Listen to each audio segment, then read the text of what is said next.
Hello there, I'm Colin Wright. I'm going to answer a question today from Carla Al-Hassan. That question being, what do you think about AI and how it's going to impact the creative work? I'm also curious to know which skill in the future will be very important and irreplicable by AI. Great question. Let's establish a little context first before I get into my answer.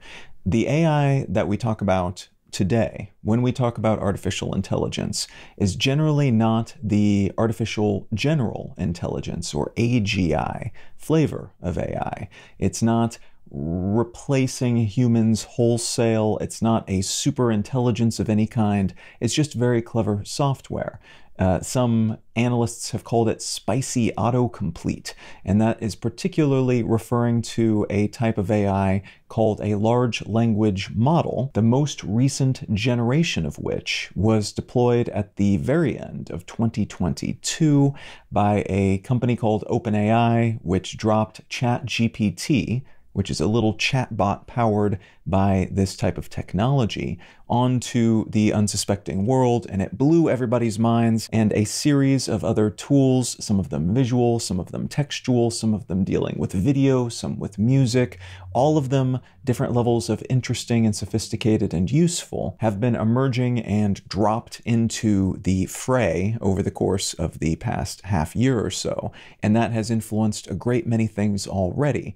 But again, this is not AGI, this is AI, and this AI is not even necessarily intelligence of the sentient sort. This is intelligence of the very useful software variety. Now, that is not to diminish the potential utility of this software. It's incredibly interesting and sophisticated. It is much better than what came before. I've actually been watching this space for the past handful of years pretty closely because I am enamored with the idea that one of these days I will be able to replace myself, and more specifically my voice, with an AI model copy of my voice. And the idea is that I can type in whatever I want, and robo-Colin will read that for me. And that means on days when I'm sick or on vacation or suffering from extreme seasonal allergies, which is a thing that I suffer from periodically depending on where I'm at in the world and what month it happens to be, instead, I could have robo-Colin sit in the chair, not really, but he would fulfill the duties that I usually have to fulfill as part of the work that I do, recording podcasts, recording audiobooks, and potentially at some point in the future, maybe even sitting in front of a virtual camera and recording this sort of thing as well, with a digital, virtual, probably somewhat cartoonized version of me doing this sort of work. A lot has been done over the past handful of years in this regard. I had an experimental podcast that I made a couple of years ago that did exactly this. I had a robo version of Colin that was trained on hours and hours of me doing other podcast work, and it was not great. You're listening to yesterday's newscast, a week daily podcast about what's happening in the news, concisely explained each morning. I'm your host, Colin Wright's AI-generated robot voice double. Today is February 8th, 2021. Beep boop. Let's do the news. You could tell it was meant to be me, but the inflection, the cadence, the timbre, the pacing, everything, the pronunciation, all of it was weird, very firmly in the uncanny valley area where it's more uncomfortable than impressive. But recently, these things have gotten much better. They're still not at a place, having used the most up-to-date versions of these things for the same ambition. Howdy, this is robo-Colin, trying out the new voice I made using a consumer-grade voice synthesizing tool that only cost about $10 a month. Beep boop, that's not bad, but can it pronounce sesquipedalian? Still not at a place where I would be comfortable replacing myself, even irregularly, using this tech. But it does make me think that within the next couple of years, we will be where I want them to be, so that I could sub them in periodically, and maybe even completely at some point, and then ideally, that would allow me to feed everything I've ever written to this robo-Colin, and he'll create recorded versions of it. Maybe I can take those written and audio things and translate them into every possible language. There are a lot of potential use cases for this technology that don't require it to be intelligent in the sense that a human or an animal is intelligent. They can still be incredibly useful, incredibly powerful, and incredibly disruptive. And I think that's where your question about what field is safe from this type of AI-based disruption comes from. The fact that already we are seeing jobs and entire careers being overthrown and taken over by this sort of tool. Where there used to be 20 people in an office doing a particular job, now the owners of that office realize they can do it with 2 people who are wielding AI-based tools, and they can get essentially the same work done. And that's a scary thing.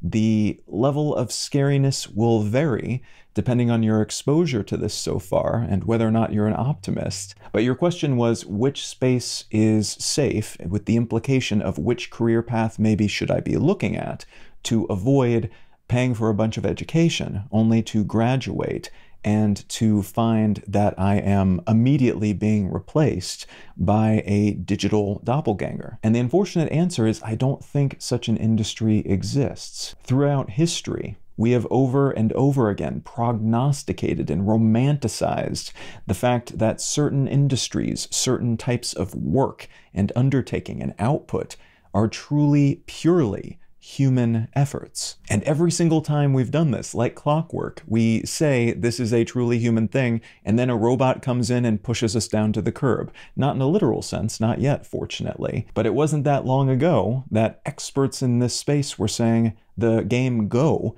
is a truly human thing because the number of possibilities in this game are too complex for a computer to possibly figure out. Well, then AlphaGo was built, and now, today, humans still play Go, but at a competitive level, it's unlikely they will be able to beat the best AI models that do the same. That's just the reality of that space now. And this is of a kind with other developments, other technological innovations stepping in and disrupting a space that we've seen before AI came to the scene. It wasn't that long ago that it made perfect sense to invest $500,000 in buying a taxi cab medallion that allowed you to drive a taxi in New York City. But then at some point, Uber stepped in and completely derailed that sense of value. When I was going to school for design, we were doing all sorts of things that are no longer relevant. We were learning to use the darkroom for photography, we were cutting Rubylith, we were laying out text on physical sheets of paper, but then things like Photoshop and Illustrator and InDesign came along and eliminated the utility of a lot of those hard-earned skills. So AI will absolutely continue to upend various industries and careers. My argument here is that this is of a kind with other technological disruptions. And this new wave of artificial intelligence-based technologies is very impressive. It could even end up being paradigm shifting. But this is not an unfamiliar robots are invading sort of thing. There will be change. There will be disruption. It will be painful for a lot of people and a lot of industries, especially during the interstitial period where we've got the before times and then the after times.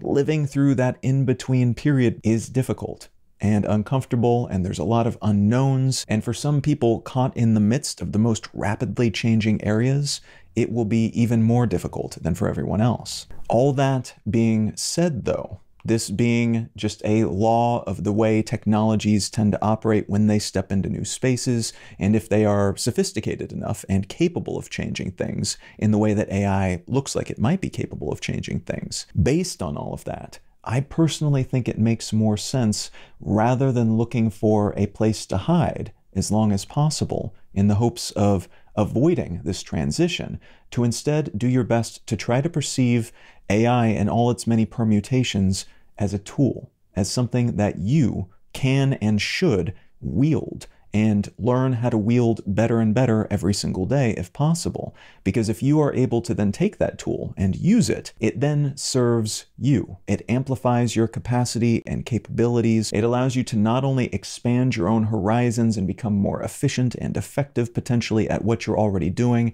and what you hope to do, but that also then allows you to play a role in shaping how this thing develops, how it evolves in the future, where it goes, who it favors, how it disrupts and what it disrupts. There's a concept within the world of chess, another field that has been massively disrupted by AI and similar technologies. The idea of a centaur player. So there's human players, there's AI players, and then there's humans that use computers, including AI technologies, and they work together. They use these as tools. And the centaur players tend to do really well against both only human and only AI players because it combines the best of two different types of cognition, if you want to think about it that way. The AI is not really using cognition in the traditional sense, but it's able to do things and has a type of superpower that we do not have with certain things, but we have the same. We can do a lot of things that it cannot do, and it cannot do as well as we do.